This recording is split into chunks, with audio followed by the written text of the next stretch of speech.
నమస్తే న్యూస్ 24 తెలుగుకు స్వాగతం. నా పేరు యామిని. ముందుగా వార్తల్లోని ముఖ్యాంశాలు ఇప్పుడు చూద్దాం. పల్నాడు జిల్లా సత్తెనపల్లిలో రాజముద్ర పట్టాదారు పాసు పుస్తకాల పంపిణీ కార్యక్రమంలో మాజీ మంత్రి సత్తెనపల్లి ఎమ్మెల్యే కన్నా లక్ష్మీనారాయణ పాల్గొన్నారు. ఈ సందర్భంగా కన్నా మాట్లాడుతూ జగన్మోహన్ రెడ్డి ప్రభుత్వం ఒక అరాచక ప్రభుత్వమని, గత 5 సంవత్సరాలు రాక్షస పాలన సాగిందన్నారు. వాళ్ల తాత ఆస్తిలాగా పట్టాదారు పాసు పుస్తకాలపైన ఆయన బొమ్మ వేసుకున్నాడని, పిచ్చి ముదిరి హద్దురాళ్లు మీద కూడా తన బొమ్మ వేసుకున్నాడని ఎద్దేవా చేశారు. భారతదేశంలో ఏ రాష్ట్రంలో ఇలా జరగలేదని, గత 5 సంవత్సరాలు ఎవరి భూమి ఎవరిదో చెప్పుకునే పరిస్థితి కనబడలేదన్నారు. అందుకే 2024లో ప్రజలు బుద్ధి చెప్పారని అన్నారు.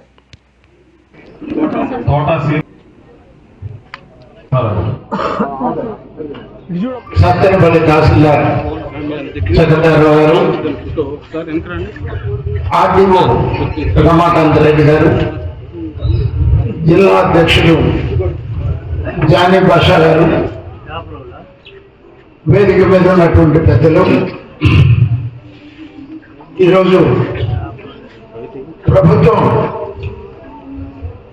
ఏదైతే 2024 ఎన్నికల్లో ప్రజలకు వాగ్దానాలు ఇచ్చిందో 19 మాసాల్లోనే 90% వాగ్దానాల్ని అమలు చేస్తున్నటువంటి మాట. జగన్మోహన్ రెడ్డి ప్రభుత్వం ఒక అరాచక ప్రభుత్వం, ఒక రాక్షస ప్రభుత్వం. రాష్ట్రంలో ఉన్నటువంటి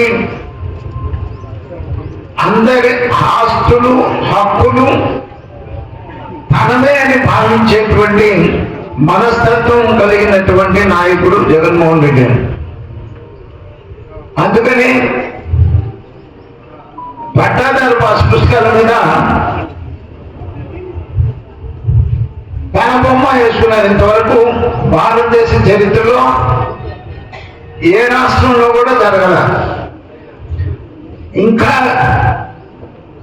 పిచ్చి ఎంత దూరం ముదిరిందంటే మన సరిహద్దు రాళ్ల మీద కూడా తన బొమ్మ వేసుకున్నటువంటి పరిస్థితి. ఇవన్నీ కాకుండా ల్యాండ్ టైటిలింగ్ యాక్ట్ అనేది ఉంటుంది, ఒక యాక్ట్ తీసుకొని వచ్చారు. దాంట్లో అధికారాలు తీసేసి ఒక హైకోర్టుకు మాత్రమే అధికారాలు ఇచ్చినటువంటి పరిస్థితి. ఎవరి భూమి చెప్పుకునేటువంటి దిక్కు లేనటువంటి పరిస్థితి. ఈ రకంగా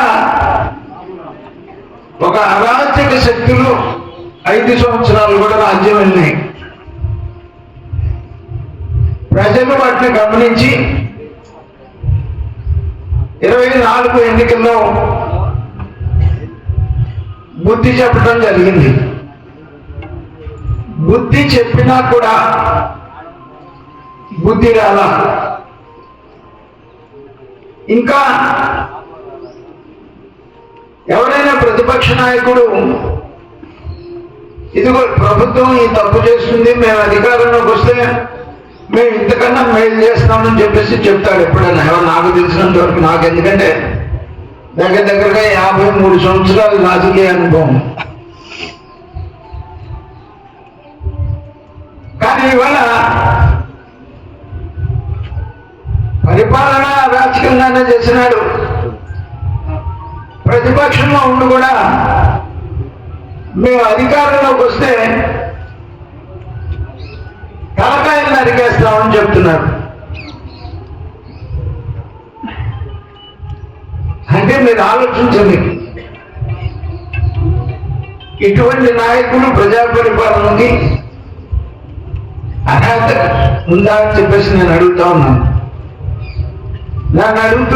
నన్ను అడిగితే ఇటువంటి అరాచక శక్తుల్ని మరి ఎలక్షన్ కమిషన్ యాక్షన్ యాక్షన్ తీసుకోవాల్సినటువంటి అవసరం ఉంది.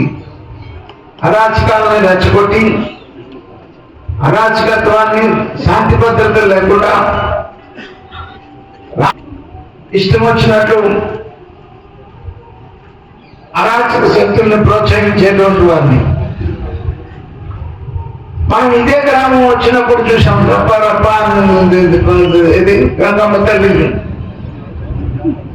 తల్లి జాతరలో పొట్టేళ్ళని బలిచ్చినట్టు బలిస్తామని చెప్పేసి దాంట్లో వాళ్ళ నాయకుడు జగన్మోహన్ రెడ్డి తప్పేంటి, దాంట్లో తప్పేం లేదు కదా, ఏం మాట్లాడాడు, తప్పేం మాట్లాడాడని పోలీసులు కేసులు పెట్టాడని మాట్లాడాడు. దాన్ని ఇన్స్పిరేషన్ గా తీసుకుని మన అప్పూరు విలేజ్ లో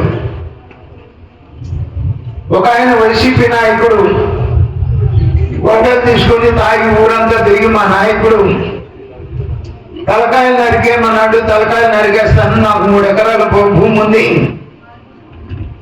3 ఎకరాల భూమి అమ్మేనైనా అమ్మేస్తాను కానీ మా నాయకుడు చెప్పినట్టు మొత్తం తలకాయలన్నీ నరికేస్తానని చెప్పేసి తిరిగాడు హోటల్ పట్టుకుని. అంటే ఈ రాష్ట్రాన్ని ఎటు తీసుకెళ్లాలనుకుంటున్నాడు జగన్మోహన్ రెడ్డి. ఇవాళ మనం అధికారంలోకి వచ్చినప్పటి నుంచి కూడా 24లో ప్రజలకి ఏ మాట అయితే ఇచ్చామో ఆ మాట పూర్తిగా అమలు చేసుకుంటూ వచ్చాం. ల్యాండ్ అరాచకమైనటువంటి ల్యాండ్ టైటిలింగ్ యాక్ట్ లాగానే రద్దు చేశాం. అలాగే రెవెన్యూ సదస్సులు నడిపాము. అలాగే రెవెన్యూకు సంబంధించినంత వరకు ఏ సమస్యలు ఉన్నా కూడా ఆ సమస్యల పరిష్కారం కోసం అనేక రకమైనటువంటి సులభతరమైనటువంటి మార్గాన్ని ప్రభుత్వం రూల్స్ పొందుపరుస్తున్నటువంటి విషయం మనం చూస్తా ఉన్నాం. 4,000 రూపాయలు జగన్మోహన్ రెడ్డి 3,000 ఇస్తానని చెప్పేసి 5 సంవత్సరాలు తీసుకున్నాడు. 3,000 ఇవ్వడానికి సంవత్సరానికి 250 రూపాయలు చొప్పున. ఎంతమంది బిడ్డలుంటే అంతమంది బిడ్డలకి తల్లికి వందనం ఇస్తామని చెప్పాం. అంతమంది బిడ్డలకి ఇస్తున్నాం కదా, ఇస్తున్నాం. జగన్మోహన్ రెడ్డి కూడా చెప్పాడు అదే మాట, ఎంతమంది బిడ్డలుంటే అంతమందికి ఇస్తామని. కానీ ఒక్కరికే ఇచ్చాడు కానీ వాళ్ళ రైతులకి అన్నదాత సుఖీభావ. మరి ఇప్పుడు కేంద్ర ప్రభుత్వం 2 సార్లు 2,000 4,000 వేసింది. రాష్ట్ర ప్రభుత్వం 2 సార్లు 5,000 10,000 14,000 రూపాయలు మీ ఖాతాల్లో పడ్డాయి కదా. అలాగే అన్నా క్యాంటీన్లు నడుపుతున్నాం.